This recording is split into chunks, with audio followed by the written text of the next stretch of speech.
Preciso ligar alguma coisa aqui, não? Bem, boa noite a todos. A gente está feliz com o resultado esportivo, mas muito infeliz por um fato que ocorreu dentro do campo, relatado pelo Gerson, em que sofreu Foi muito... Assim, eu acho que a gente tem até dificuldade de falar, né? Ele sofreu uma ação de racismo dentro de campo, relatou isso para a imprensa. E o Flamengo, como uma instituição centenária, vem se colocar à disposição do atleta, ao lado do atleta, e mais do que isso, peça a profunda apuração desse episódio, que ela é infeliz, ela sempre foi infeliz, só que infelizmente é contundente no mundo de hoje.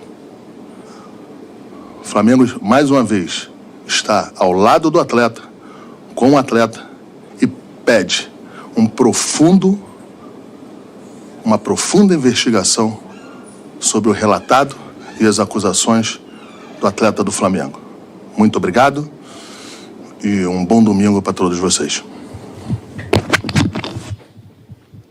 Boa noite, Rogério. Parabéns por mais essa vitória. Começando com a pergunta do Guilherme, da Rádio Bangu. Rogério, boa noite. O Gerson reclamou de racismo durante a partida. Queria que você falasse sobre esse assunto e como foi conversado no vestiário depois do jogo. Eu conversei, na verdade, agora com o Gerson, ouvindo da parte dele o que o Ramírez falou para ele. E eu acho que é lamentável você... Primeiro, o Brasil é um país que abre para muita gente, né? Principalmente o sul-americano no futebol, né? É um país que recebe e acolhe muito bem as pessoas, né? Então, pelo que o Gerson me relatou, eu lamento muito a forma como ele relatar cala a boca negro. Né? Eu acho pesado demais para alguém que tem um mercado de trabalho aberto no país, que é recebido como...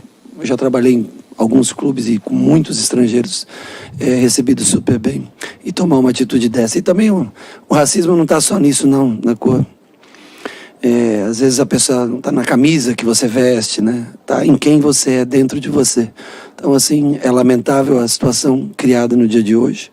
O futebol é entretenimento, claro que vale muito, tem muita gente, Flamengo, uma torcida gigantesca, a maior do mundo.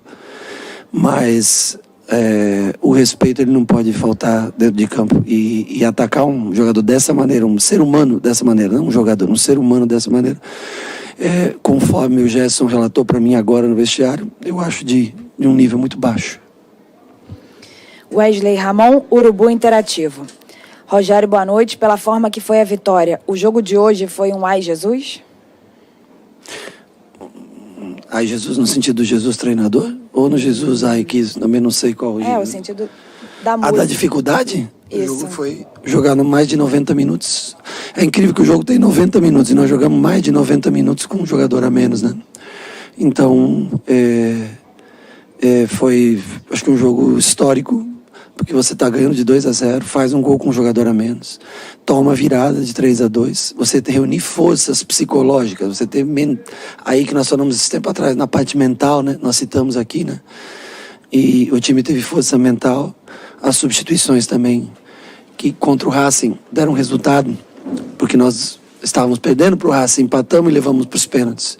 E hoje essas mesmas substituições trouxeram a vitória para o Flamengo e mantiveram o Flamengo vivo no Campeonato Brasileiro, né? Então, assim, é uma vitória que a gente, ainda bem que tem essa semana para trabalhar pelo cansaço físico dos jogadores. Tem um espaçamento de 6 dias para enfrentar agora o Fortaleza, recuperar todos os jogadores, mas é uma vitória extremamente simbólica para a gente, pela maneira como ela aconteceu, um jogador a menos. Pedro entrar, fazer gol, Vitinho entrar, fazer gol. Então, assim, a gente arrisca tudo com o Diego Ribas sendo o primeiro volante. com o Gerson sendo o segundo homem de frente, com detalhe, com um jogador a menos, né? Então, eu acho que isso é de extremo valor pra gente. Rafael Melo, Rádio Onda Mix. Boa noite, Rogério. Bruno Henrique, que fez uma grande partida hoje, Muito. voltou a viver grande fase com a camisa do Flamengo. Você acredita que a polêmica expulsão de Gabigol o motivou ainda mais na partida de hoje? Ele é um cara que se motiva, automotiva. É um cara muito bom de se trabalhar, um cara acima da média. Tem sido responsável pela toda a velocidade que nós temos no nosso contra-ataque. Nós jogamos com meias por fora, ou sempre iniciamos com meias por fora, que dão ritmo, mas ele é o jogador da velocidade. E hoje nós jogamos, depois que nós ficamos com 10, justamente nos facões dele, sobrevivemos no jogo, nos facões dele, no lançamento de Everton, Arrascaeta, Gerson, Rodrigo Caio, enfiando bolas para que o Bruno mantivesse a gente vivo no jogo, né? Eu acho que, primeiro, da expulsão do Gabriel, acho muito estranho. Eu não sei, 8, 9, 10, não sei que minuto exato do jogo, mas um jogador sentado no chão, falar um palavrão, o árbitro relatar que ele falou um palavrão, eu até acho que por raiva, perdida a bola, mas ter a certeza num campo de jogo sentado, de costas, que foi direcionado para ele, eu acho meio complicado. Lógico que não vamos ser puro que não existe palavrão no futebol, sim, existe dentro do campo. Mas aos 9 minutos de jogo, outra coisa. E o árbitro, não estou falando mal do árbitro, do Flávio, não. Mas eu acho que você joga uma pressão, trazer um árbitro de São Paulo, sendo que o teu principal concorrente é uma equipe paulista. Para que expor um bom árbitro? Para que colocá-lo numa situação da gente... Não daria para ter um melhor bom senso, por exemplo, de colocar um árbitro de outro estado, para que não se gere comentários como gerou esse jogo, da maneira como ele foi jogado. Eu acho que são coisas que a gente tem que pensar. Marcos Coelho, Rádio Tupi. Rogério, teve a oportunidade de conversar com o Gabigol sobre o lance da expulsão? O que você notou no lance e nas reclamações seguintes? Honestamente, eu não vi nada. Eu vi ele caído no chão, o árbitro puxando o cartão. Quando chegou no intervalo, nesse momento eu não tenho condições de conversar com ele, e sim eu tenho que conversar com o time, para ver o que a gente pode fazer. E agora, no final do jogo, nós só rezamos e primeiro que a voz já não vem mais, eu converso com ele na terça-feira, mas o breve passagem, ele falou, eu não xinguei o árbitro, foi o que ele falou para mim, eu não xinguei o árbitro de maneira nenhuma.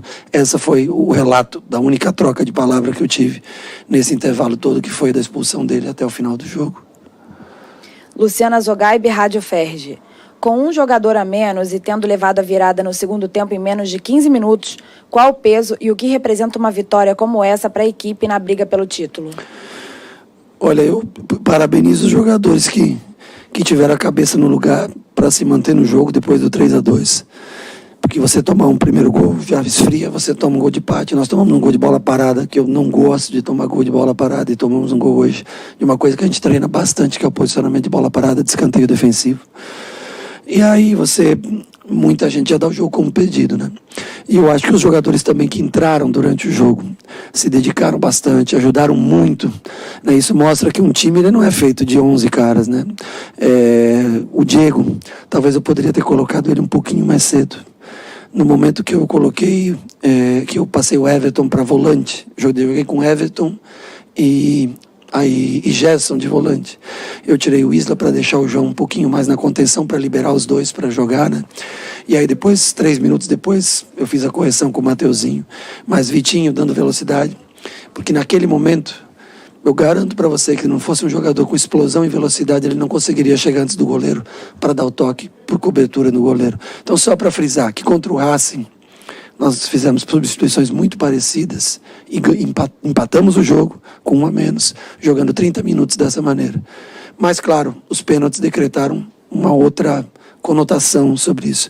E hoje a gente faz as mesmas substituições e consegue a vitória, mantendo o Flamengo vivo na briga pelo título. Acho que a gente tem que ressaltar o tamanho desse grupo. Outra coisa, o respeito que um capitão tem, como é o Everton, por isso que usa a braçadeira de capitão, em sair do campo alegre e cumprimentar o seu treinador, cumprimentar seus companheiros, sair da maneira como ele saiu para a entrada de um companheiro. Eu acho que isso ressalta o caráter e a personalidade que a gente tem das pessoas que trabalham aqui. Edson Marques, Rádio Esporte Metropolitano. Depois de um início de trabalho muito questionado, hoje o técnico Fernando Diniz parece ter conquistado a confiança dos torcedores do tricolor paulista. Professor, essa vitória mostra que você também precisa desse tempo e paciência para desenvolver um trabalho com as digitais de alguém que está no comando do atual campeão da Taça Libertadores?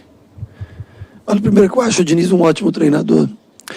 Eu acho que ele daria certo em qualquer lugar pela capacidade dele, né? Eu acho que julgar qualquer pessoa com 30 dias de trabalho, 9 jogos hoje.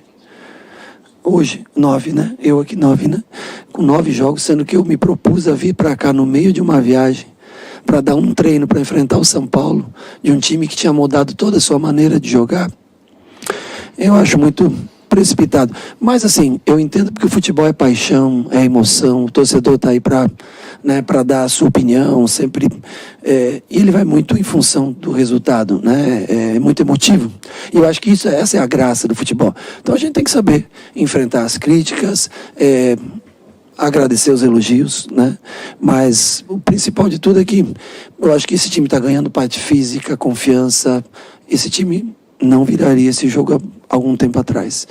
Hoje esse time virou um jogo 10 contra 11, que jogou 91 minutos com um a menos, mais do que o tempo regulamentado, contando os acréscimos dos dois tempos. Então, eu acho que está no caminho certo. Eu quero ser campeão brasileiro, e eu sei que esses caras querem. É o que nós podemos. O resto nós não temos mais por uma infelicidade. Porque se você me disser que nós não fomos superior ao Racing no jogo aqui, eu acho que nós merecemos estar na Libertadores. Mas o futebol tem um imponderável. Como hoje o imponderável estava aí.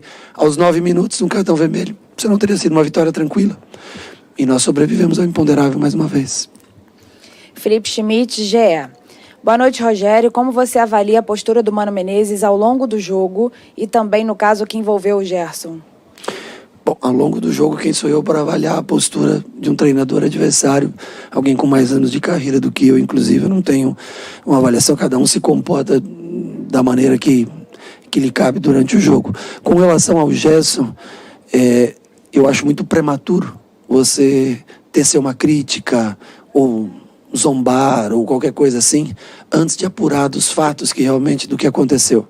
Então, eu não consigo ver de longe o que aconteceu, mas pelo relato do atleta, eu acho um pouco complicado. É só mais ou menos o que eu tenho para falar sobre isso. Com relação ao comportamento geral na partida, cada treinador tem a sua maneira. Ao fato em si, acho antecipar um pouco o que aconteceu, a apuração do que aconteceu de fato dentro do jogo.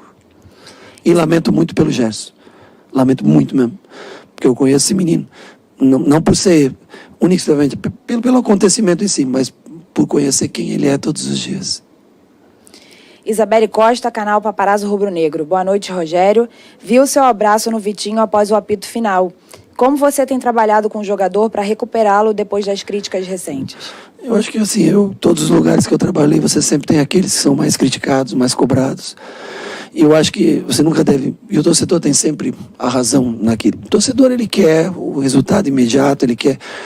se a bola do Vitinho contra o Racing tivesse entrado, poderia ter mudado. Quem saiba, possa mudar hoje. Mas aqui não é... O abraço é de treinador para jogador, pelo respeito que eu tenho por ele, pelo que eu sei, o que ele se entrega todos os dias. Eu não quero aqui mudar a cabeça do torcedor.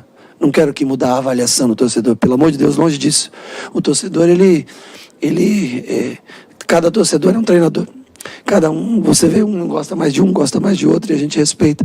Mas eu trabalho diretamente com esses caras todos os dias. Eu sei o quanto eles se empenham para tentar fazer o seu melhor. Então eu fiquei muito feliz. Primeiro pela minha escolha, ele ter entrado. Segundo, porque era um jogador que precisava ser ele ou Bruno Henrique naquele momento, dentro das características que nós temos, eram os dois que teriam a velocidade para chegar naquela bola e tentar fazer o gol. Fico feliz porque foi uma escolha minha. Isso também tem um peso para mim. Agora, muito feliz por ele porque eu sei da dedicação diária, todos os dias. Desculpa, mais uma vez, longe aqui de querer mudar ou querer tirar a opinião de cada um dos torcedores, que é o que o clube tem de mais importante. Gilmar Machado, Opinião Play. O Flamengo oscilou bastante no segundo tempo, chegando a levar 3 gols em aproximadamente 20 minutos. Mas teve força para reverter o placar e arrancar essa vitória.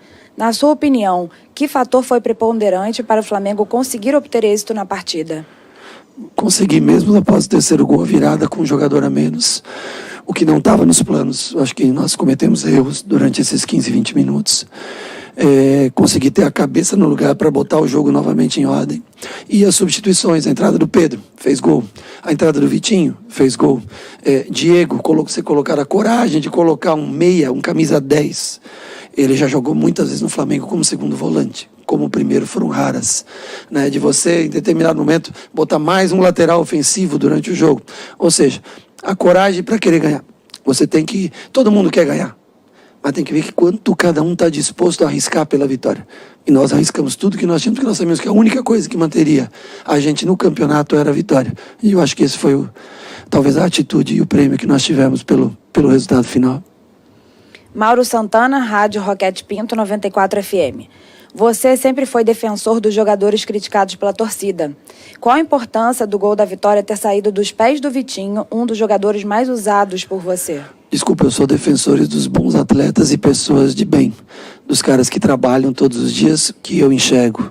E compreendo que o torcedor não tem a mesma visão do que eu, porque naturalmente ele está vendo os jogos e ele avalia um atleta pela definição daqueles lances dos 90 minutos. E eu acompanho a vida, o dia a dia desses caras. E posso dizer que eu acompanho porque eu tenho morado no CT há 30 e poucos dias, então eu acompanho literalmente. Então, assim, uma coisa curiosa aqui no Flamengo. Equipes de futebol... Normalmente os jogadores titulares, ou aqueles que naquele dia são titulares, eles treinam ou embora para casa. No Flamengo, esses caras mais velhos, eles treinam no dia da recuperação. E eles ficam todos na beira do campo assistindo o outro time treinar. Então, assim, são poucos os lugares que você vê esses caras mais velhos, mais responsáveis. Por isso que a gente fica feliz com a renovação do Diego Alves.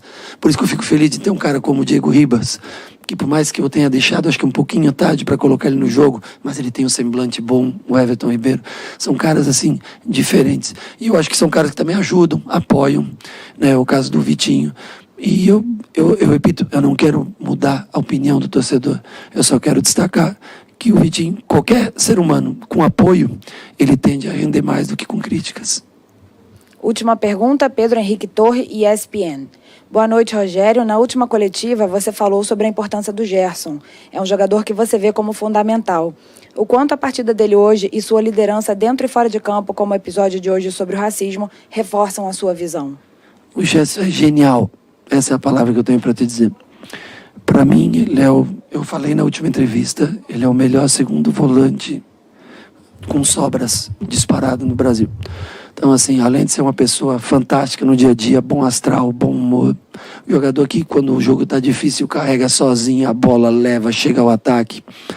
Para mim, eu admiro o Flamengo conseguir ter um jogador como ele ainda no Brasil. E eu espero que ele fique, ao menos o tempo que eu estiver aqui, que ele possa estar comigo, porque é um jogador acima da curva, mas muito acima da curva. Como muitos são em cada um na sua posição. Eu estou citando o Gerson na posição dele. Gerson ele tem a leitura do jogo que pouca gente ouvi aos 30 anos de futebol. Então ele é top. Gerson é jogador de seleção. Obrigada, Rogério. Boa noite para você. Parabéns mais uma vez pela vitória. E aí, Show, assim a gente encerra aqui a coletiva do Rogério Ceni no Maracanã. Só lembrando que o próximo compromisso do Flamengo é no dia 26 de dezembro contra o Fortaleza, na Arena Castelão. Um beijo para você, para o Raul, Jorge Eduardo. Obrigada pela parceria. Um beijo, nação. Até a próxima. Flá TV é mais Flamengo para você.